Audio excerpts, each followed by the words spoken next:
আসসালামু আলাইকুম রহমতুল্লাহ বারাকাতু।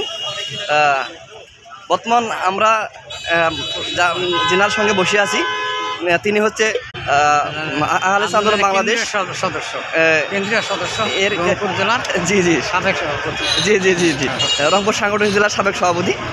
তো ওনার সঙ্গে আমরা কিছু বিষয়ে কথা বলতে চাচ্ছি। তো হচ্ছে সাংগঠনিক জি আপনি ভালো আছেন?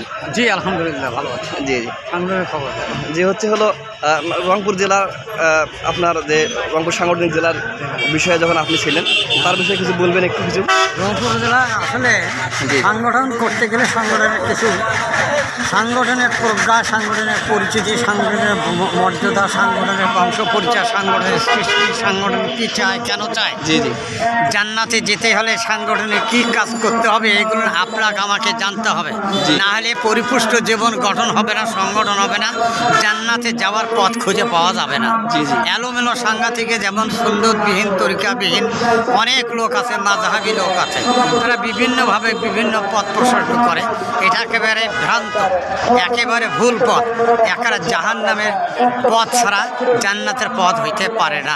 তাদের তাওহীদে আকীদা নাই, সুন্নাতে আকীদা নাই, রাসূল করিম সাল্লাল্লাহু আলাইহি ওয়াসাল্লামের জীবনে যা করেছেন তা নাই।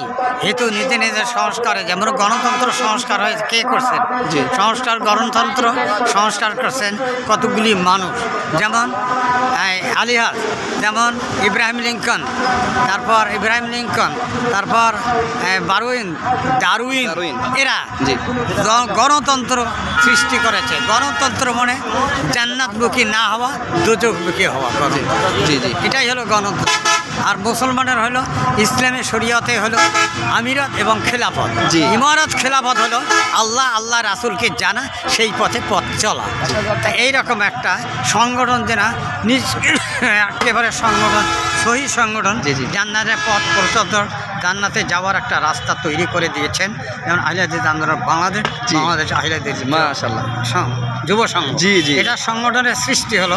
এই সংগঠনে সবাই থাকবেন, জান্নাতের খোঁজ পাবেন। শুকরিয়া, জাযাকাল্লাহ খাইর, বারাকাল্লাহু আলাইকুম। ওস্তাদজি আপনার গাড়ি আছে, প্রশ্ন করবো আমি, আপনার তুলে দেবো, গাড়ি আছে, সামনে আছে। তো হচ্ছে আপনারা বুঝতে পারছেন স্যারের জ্ঞান কীরকম, এবং অনেক পুরাতন লোক। বাংলাদেশ আহলে আন্দোলন বাংলাদেশ রংপুর সাংগঠনিক জেলার তিনি সভাপতি ছিলেন, এবং তিনি একজন জ্ঞানী গুণী এবং জাননেওয়ালা লোক, এবং তিনি আবেগের বশে সংগঠন করেছেন তা নয়। তেনার অনেক কাজ রয়েছে, আমরা দেখেছি, আমরা স্বীকার করি, আমরা কখনো ভুলবো না তেনার অবদান। তো আল্লাহ সুবহানাহু ওয়া তাআলা তাকে নেক হায়াত দান করুক, আল্লাহুম্মা আমিন।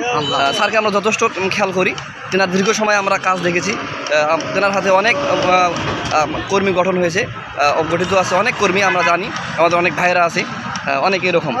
তো সেক্ষেত্রে স্যারের জন্য দোয়া করবেন, স্যারের মতো আরও যেন একনিষ্ঠ কর্মী তৈরি হয় সংগঠনে, আমরা দোয়া করি। আল্লাহুম্মা আমিন। আল্লাহ কবুল করি। আল্লাহ। স্যার তো এখান থেকে সালাম দিয়ে শেষ করে দিই। আসসালামু আলাইকুম। ওয়ালাইকুম সালাম। আসসালামু আলাইকুম ওয়া রাহমাতুল্লাহ। জি ওয়ালাইকুম সালাম ওয়া রাহমাতুল্লাহি ওয়া বারাকাতুহু।